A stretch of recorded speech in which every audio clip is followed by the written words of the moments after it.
You are listening to the Empowering Working Moms podcast, Real Talk with Dr. Prianca Nayak, a show to help professional moms in survival mode to take hold of their lives and thrive. If you're ready to take powerful action to create your best life, then this is the show for you. I'm your host, Dr. Prianca Nayak, board-certified internal medicine physician and certified life coach. Now let's get to it and dive in. You are listening to the Empowering Working Moms podcast, episode number 14. So today I want to welcome our guest, Dr. Sari Green. And because, as I mentioned before, I really want to talk about real topics like divorce, abuse, infidelity, all the things that we cannot talk about at the dinner table with our friends, or maybe we're ashamed of unless we know that other people are in that boat. So let's have Dr. Sari Green talk to us about her journey in divorce and single motherhood as well. She's a physician, a general surgeon with a background in traditional Chinese medicine and Western medicine, a single mom, certified life coach, and she's also working non-clinically in CDI, which is, what is CDI, Sari? CDI is clinical documentation improvement. I work as a subject matter expert for a company that provides this service for hospitals. Very cool. So she has a non-traditional career on top of coaching. She created Lotus Coaching to help women shift from surviving to thriving through big, disorienting life transitions. With experience around addiction, infidelity, high conflict divorce, she works with women who want to uncover the infinite possibility that's buried under the ruins of their dismantled reality. She provides coaching, helping clients release the past, reclaim the present, and create a bright and beautiful future. I'll give you her info. She will give you her website and info at the end, but she can be reached at sari@greenlotuscoaching.com or sarigreenmd.com. Links will be in the show notes. So thank you so much for joining us today, Sari. Thank you. Thanks for having me. It's so nice to be here. So tell us a little bit about your journey from, in a nutshell, from beginning to end, dealing with your divorce. I don't know if there's a nutshell, but I will do my best. It's been a while now, 6.5 years, maybe. I had been through med school, been through residency, was kind of just out of training. I had gotten married during residency and I was pregnant. We were starting a family. And I found out when I was 4 months pregnant that my husband, my then husband, was living a double life, basically, just kind of overnight. I found this out. And obviously everything kind of fell apart after that. We separated at that time and have since divorced. So my journey has been basically one of kind of rebuilding a life, rebuilding a family, very much in a different way than I had envisioned. I was alone with my son from birth.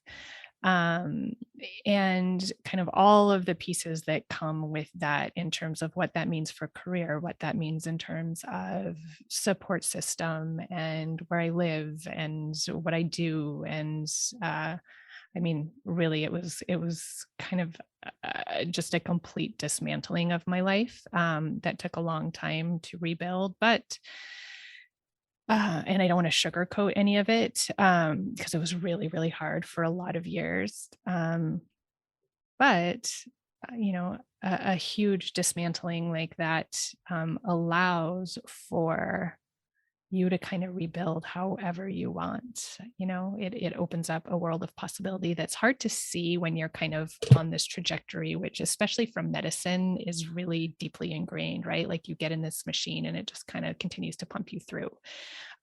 So a lot of hard lessons in there and really, really kind of dark and difficult years. And, I'm at a place now where I wouldn't give it up for anything because of where I ultimately, am now. I love this description in that it is so real, but also, so you talk about dismantling, right? Because people get married, they have this idea of what their lives are going to look like. There is this structure.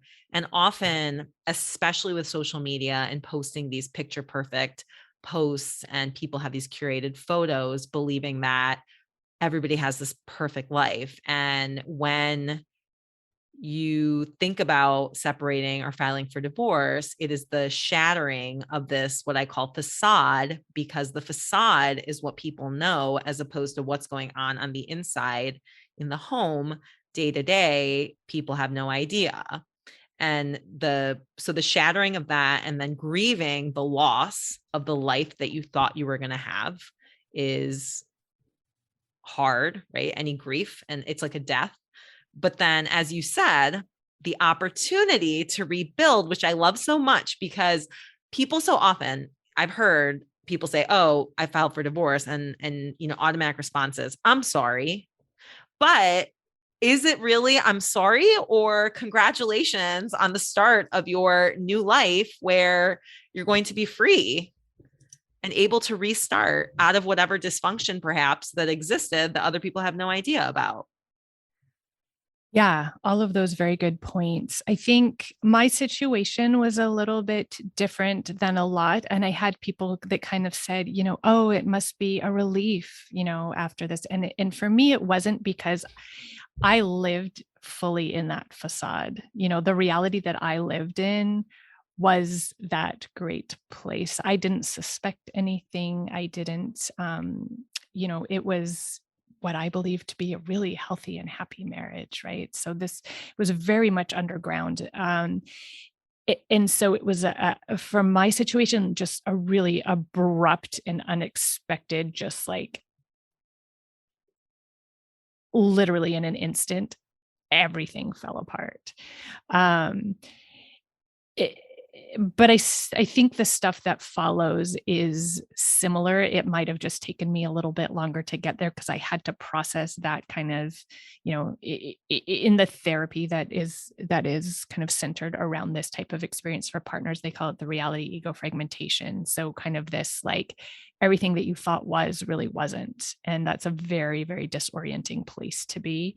But your point to the, like, grieving the loss of the life that you thought you had or were going to have or were creating, I think is something that we all go through. Um, a- a- and it's difficult to kind of imagine what a future could look like, especially when it happens abruptly. But I think even when it doesn't happen abruptly, there's a point when it turns, right? And it's going to need to look different. But I know for me, I didn't have a plan B. I wasn't like, okay, well, I'm going to be married and have a kid and we're going to have this family, or I'll go off and do it by myself. And either, like, I did that trajectory, that kind of vision, that was just like a black hole there. So kind of grieving the loss of what I thought was, and also allowing space to even consider what a future might look like, took a long time.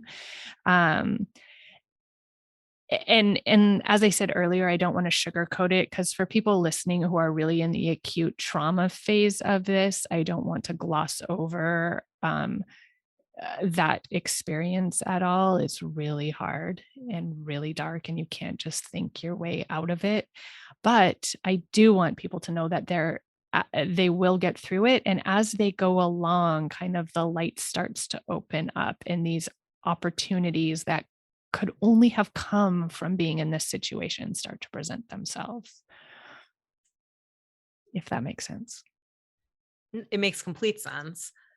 So some people will have a polarizing, maybe one large event, they were deceived and they find out, and then they'll file for divorce or separation, etc. Some people, and a lot of times, I think in those situations, women have that gut instinct that maybe they'll quiet down. That does happen.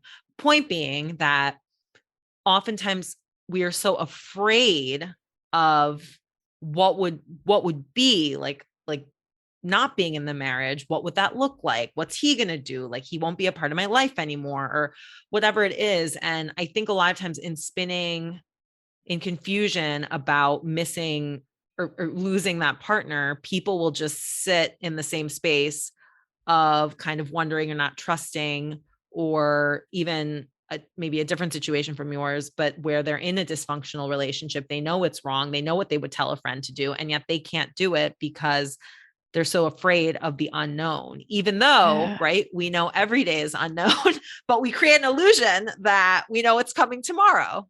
Yes. Yeah. The fear of the unknown is huge, right? The fear of, even if you're doing everything, the fear of, I remember one of my first responses, it's going to sound ridiculous. The day that I found out, I was sitting there with a couple friends and I just kept saying, I don't even know how to back up my phone. I don't even know how to back up my, because he handled all the techie he would take my electronics and make sure everything, and which is ridiculous, right? Like, obviously I can figure out how to back up my phone, but like just this idea of having to take on everything yourself when you had envisioned that this was kind of a shared journey. And also when you're at a stage where all of your friends are married, or very few divorced people who have children. That can be, I think, very isolating as well, feeling like you're alone, feeling like you're not the only one, and learning to, once you actually do make the decision to split up, facing that and the rebuilding part that you mentioned, rebuilding your tribe, rebuilding your friend circle, expanding to people that might be able to meet your needs. Because as much as married friends could understand what a divorced person is going through, they're not going to know it fully unless they've experienced it themselves. Yeah, I never could have imagined what this would have been like uh, without living it. Um, you just mentioned kind of people not being able to relate and rebuilding kind of your support system. And one of the things I think that has really become apparent to me, or kind of one of the ways I've started kind of looking back over this and recognizing both with myself and kind of my journey, but also that comes up with clients often is kind of the identity transformations that come with this. And um, if you think about identity transformations, there are kind of natural progressive ones during our life, right? Like that just kind of Mhm. organically come with as we move through life. And then there's chosen identity transformations, like we chose to become physicians and it was a transformation to become one, right? But it was a chosen something. And then there's forced identity transformations. And that, I didn't choose to be a single mom. I didn't choose to be uh, somebody who was divorced. I didn't choose to be, like alone with an infant. And what does that mean? And the language that we use and starting to think about ourselves in a different way is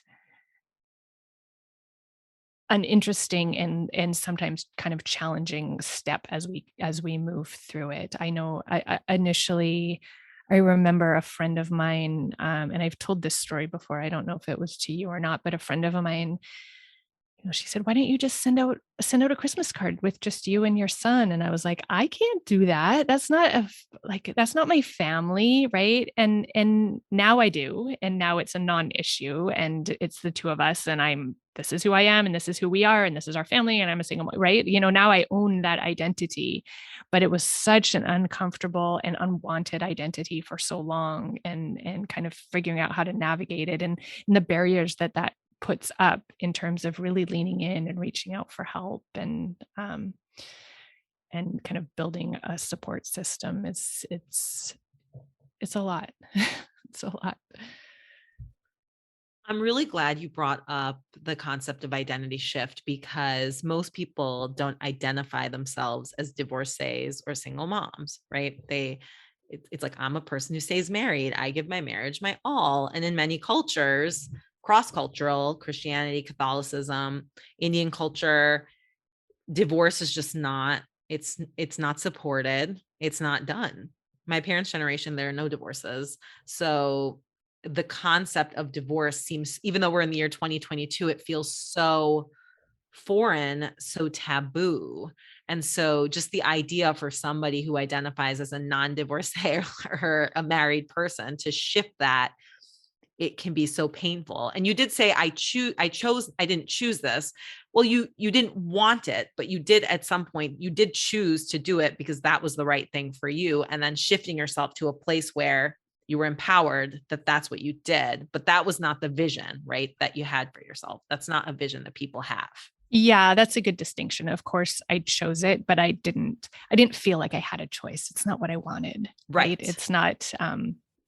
It's not what I wanted. And it was an identity that took me a long time to really embody, especially being pregnant. I wore my ring because I was like, what does that say about me if I don't have it on and I'm pregnant, which is ridiculous, right? I don't ever think that about anybody that I see. I wouldn't even notice. But for me, there was all this layer of all the stuff that had happened. It comes down to shame, right? Mm-hmm. It's so shameful, or it felt so shameful. And in my mind, I knew that this shame was not mine, but it's still, I was linked with it. And so I still, it kind of cloaked me for a long time until I was actively able to shed it. The shame piece also, I personally think it accompanies the type A career woman who, for example, you're a surgeon, I'm an internist, we're physicians, right? That's one category of career, but we're high achieving, we don't fail, we perform. So the idea of quote unquote failing at marriage, which isn't a thing. I don't know why people, I wish people would just stop saying that, because it takes two people to, create or dismantle any given relationship. But just the concept of not getting an A+ by getting divorced, and the shame of that, oh, I'm not perfect. Oh, my life's not great, even though it's supposed to be. I'm a doctor. I'm smart. Like, I'm supposed to have it all together. And Yes. if I get a divorce, what are people going to think? Like, do I have it together? All these silly, maybe not silly, but these are self-judgments, right? And this idea that we're not allowed to not have this perfect track record, like outside of, I don't know, as in our personal lives. I think for me, that was a really big part of it. I think for a lot of us, I end up coaching mostly physicians just because that's the world that I live in. And we all share a lot of these similar traits, perfectionism being one of our maladaptive coping mechanisms. I didn't really have an awareness about it before, right? It's like, the thing you put on in an interview as your weakness, right? Oh, I'm, perfectionism, as if it's a good thing. But as it applies, right? But as it applies to your life, I had very carefully curated my life, right? I did all the right things and I made all the right choices. And then it literally just it got destroyed, like just in a moment, and it's a little funny to me now. It's not funny, it's interesting. And like, yeah, I'm able to really have a step back from it and kind of see the lessons that were in there, right? Like, you don't get to control it all. You can do your best for things, but life is about growing and learning and kind of taking what comes. But that perfectionism piece, and maybe for me, this was a really great way to learn that, right? Like, you thought, because I really felt like I had won the husband lottery and we had this perfect, cute little family. And it wasn't just social media image. Like, I believed that reality with my whole being, and then it all just, blew up in flames in an instant.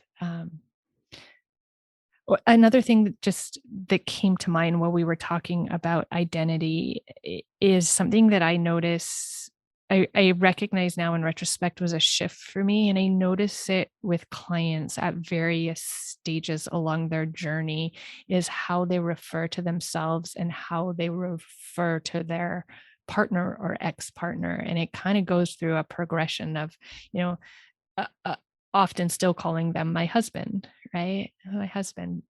And then maybe shifting to my soon to be ex or my ex, or what does it mean? And I remember a moment when my therapist, it was, I don't know how far in it was, but she said, "Who is he to you?" I was like, "He's my son's dad." And the words that we use are important in creating our own reality, right? And so we are kind of in a default pattern of using language and using words based on a reality that no longer exists. And so being really mindful of the words we use about ourselves and the words we use about our situation and the words we use about the people around us kind of help to shape the new reality that we're trying to create. I like that. I like that you figured out your label, which was my kid's dad, as opposed to fumbling around with husband, ex-husband. So you get so used to husband, and then ex-husband is what society makes us think we have to say, but we can say actually whatever we want. Well, and also, what is it, right? Because that ex-husband, that's in relation to me, right? Like the relationship, and I have a relationship with him now, right? Like if we have kids, we are going to, it's not gone, right? But what is that relationship? My relationship now is he's my son's dad.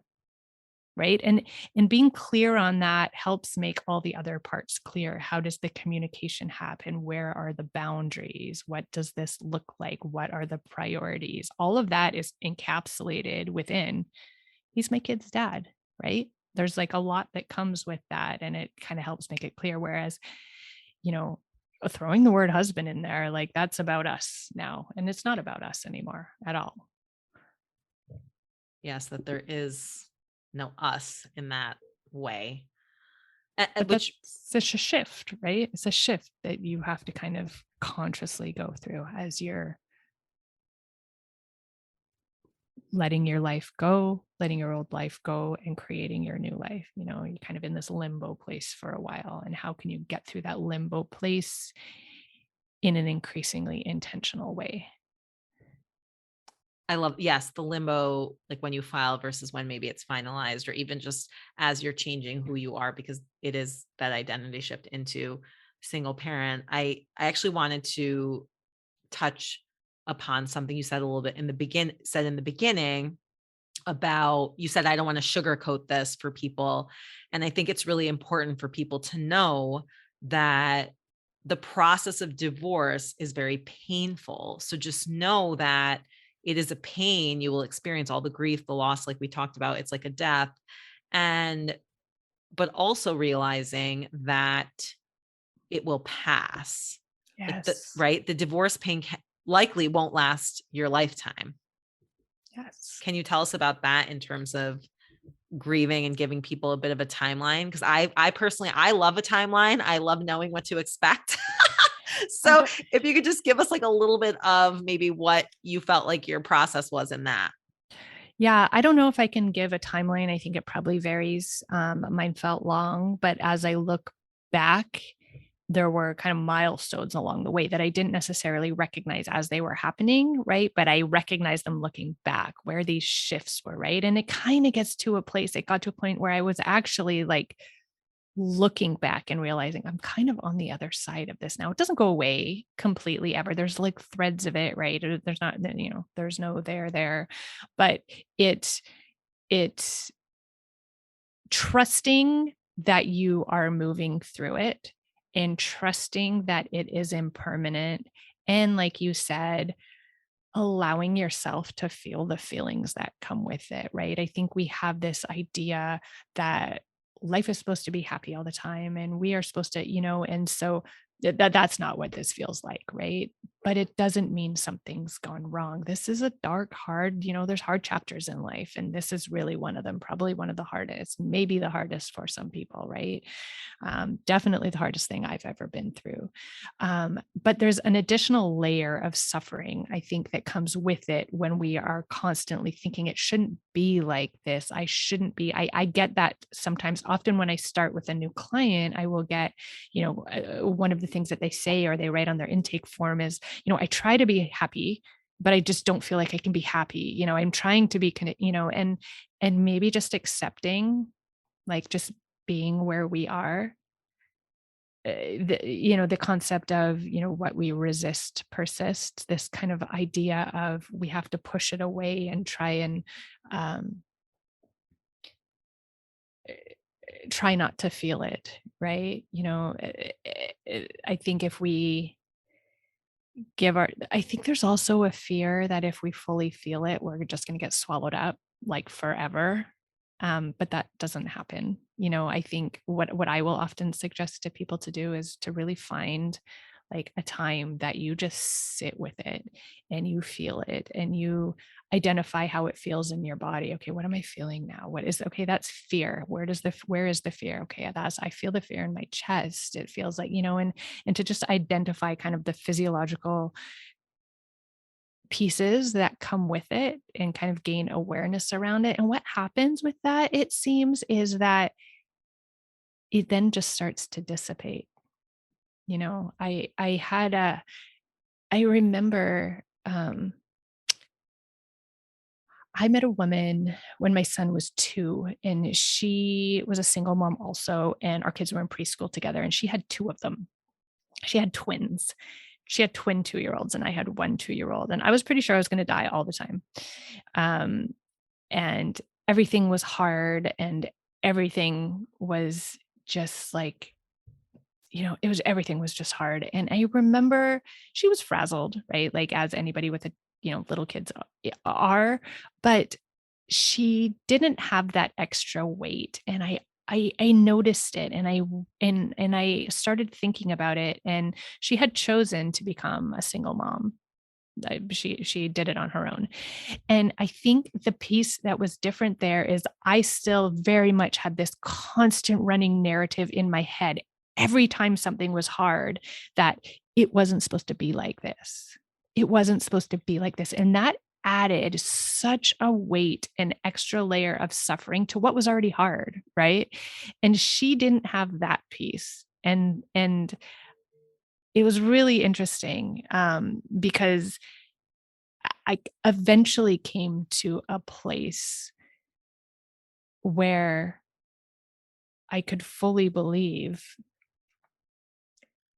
it was supposed to be like this because this is how it is. And that shift was super liberating to me. It didn't make the day to day of doing all the things by myself, and it didn't make that easier, but that extra weight of like, oh, it wasn't supposed to be like this. I'm not supposed to have to take out the trash while I'm carrying the baby and he wait, like just all those things that make it hard. Um, you know, my resistance and my narrative about it, I think added to it. And it's just, everybody's going to have that. It's a natural and normal part of this process. But also, the more we're aware of it and the more that we can choose our narrative, the more we can kind of create what our story is going forward. I couldn't agree with you more. I talk a lot about in previous podcast episodes as well, but just being able to sit with your emotions, because actually the most streamlined process for you people who like to do things efficiently is to actually feel the emotion, let it in, and then you can really move through it and realize that it's not as scary as you think, or it's not harming you, or, swallowing you up whole, like you said. And also the idea of being on a journey, because you talk about, you say, you're talking about how it wasn't supposed to be like this. And of course, so many people feel that way because in a way, it wasn't supposed to be like this. You're supposed to be married forever. That's what our concept is. But the idea that whatever's happening in our lives, for good or bad, even if it's painful or even if it sucks or it feels like, oh, other people aren't dealing with this, those are the things that take us to the next place, take us to the next step. I wonder if you would you say that your experience here brought you to coaching as well? Because when one goes through this kind of upheaval, you really have to dig deep and do the personal development and personal growth to come out thriving on the other side. And without that, you can drown. So in terms of, this is not how it's supposed to be, adding the extra layer of suffering, because our resistance causes so much grief, right? But if we can accept it and realize that we're all on a journey, changing and growing, and that this is helping us perhaps in whatever way, Yes. Um, this is definitely what brought me to coaching. I didn't know coaching existed before. It was kind of in a roundabout way. I didn't necessarily think, okay, I'm going through this hard thing. I'm going to find a coach. Um, I what I did do increasingly, and this has been one of the biggest gifts. Sorry, I'm going a little bit on a tangent, and you can bring me back after I go off on this tangent. But um, one of the biggest gifts in all of this was really getting in touch and trusting my own intuition. And that is, I think, how my coaching journey kind of started. I've done a lot of different kinds of coaching. I've done physician coaching, non-physician coaching. I've done group coaching. I've done individual coaching. I've done a number of kind of yoga-based coaching programs. I didn't even know initially that they were called coaching, but when I look back, that's totally what it all was. And for me, the very first one was programmed through my yoga studio that I just was really drawn to try. And it was ridiculous. Like I had 0 time and couldn't even manage anything. I literally my hair was on fire. And so looking at the schedule for this thing, I was like, it's not possible. But I also just for some reason really wanted to do it. And so I did it. And kind of learning to follow my gut on things like that and having not having to kind of understand the whole big picture, but just like, okay, this is what feels right now. This is what I'm going to do. That's kind of how it started. And then I hired a career coach to try and figure out how he could, envision a different type of work situation that would match my how I wanted to live now as a single mom with a baby, you know. Um and then it all kind of progressed to ultimately, me going through coach training and yeah, I obviously live very much in this world now, but um yeah, it wasn't so much intentional at the time, but I very much recognize how all of those pieces kind of built up to help me move through it in an increasingly aware and increasingly intentional way. Really with the idea of, yeah, this is a journey and this is where I am, right? It's like it really starts with acceptance. And kind of one of the fundamental pieces of coaching is like fighting with reality, right? Like that's a losing battle. This is how it is. Like I can spend all my time spinning in how it should have been, but that's not going to get me anywhere. And I think that really helps with kids too. And we haven't really talked about this yet, but when we go through a divorce with children, one of the fears that we hear all the time is how is it going to impact the kids? And you hear all kinds of variations of this, right? I can protect them better if I stay together. I want to stay together, you know, so that they grow up in an intact family, even though this is an abusive situation. There's all kinds of iterations depending on people's situations, but that's a really big piece of it. But kind of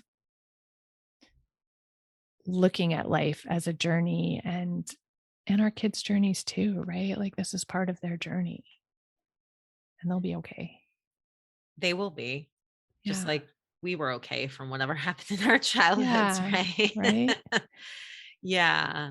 And so something I picked up on, so you talk a lot about how it brought you to coaching, but then you became a coach, right? And so for me, similarly, I think the darkest times in my life, the darkest points have motivated me to really do the deep work that it takes to not just get out of that survival mode, but really into my best life. So it is possible, right, to be, let's say, filing for divorce or going through a divorce, but even though that is so painful, you can still be not only living your best life, but working towards it. Yeah. Yeah. Absolutely. I like what you said earlier about allowing the emotions and feeling the emotions. And I think even adding to that is harnessing them, right? Like harnessing that energy. How can you harness the rage that you feel? How can you harness the fear that you feel, right? Like and use it to kind of create what you want to create as you're moving forward. You have to move forward anyway, right? Like time doesn't stop. You can spin as long as you want, right? And some people, you know, will decide to spin forever, but you don't have to, right? Every kind of really difficult situation, there's opportunity in there to come out with new insight and new, you know, new life.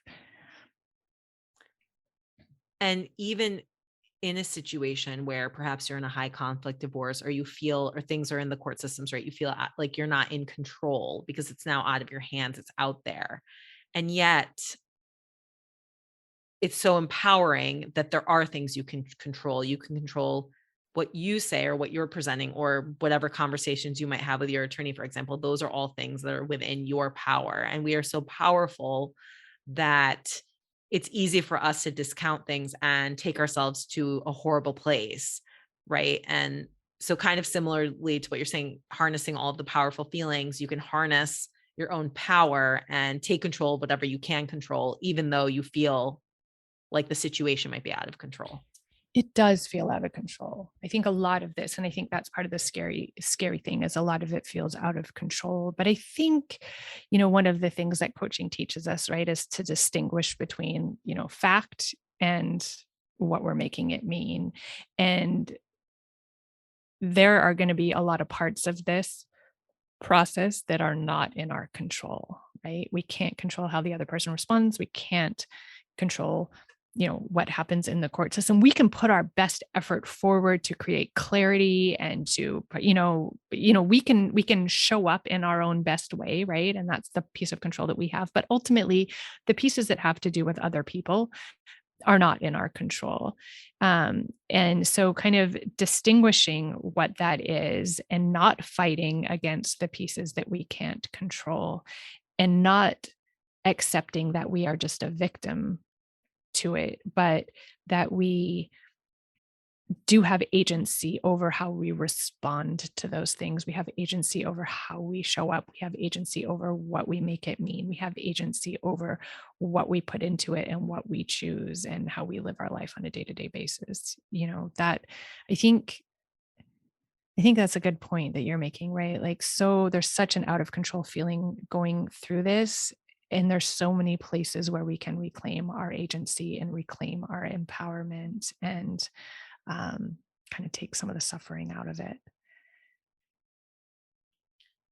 Absolutely. And as we kind of wrap up this conversation, I want to ask you to tell the listeners out there what is in store on the other side of this, when you're past, like, the divorce is finalized and you're moving forward. What is there to look forward to? Yeah, it's a really incredible freedom, and it's a different kind of freedom. It's not just freedom from, like, oh, I was in this bad marriage that I'm free from now. It's freedom in terms of choice, and in terms of, we talked about identity earlier. So I think the initial step from the identity standpoint is accepting the identities that you now have, right? But then what came of it from me is I started questioning everything. These ideas of who I thought I was and what I thought I was capable of, and how I characterized myself. I questioned all of it. Where did that come from? Is that really true? Right? And I started to realize that it wasn't necessarily, and I just got to choose. And just from a career standpoint, that's opened up a world of possibility, because, you know, I would have always said before, like, I'm not a public speaker. I don't like to speak, right? I'm not. And now I have a job where I'm speaking in front of large groups, and it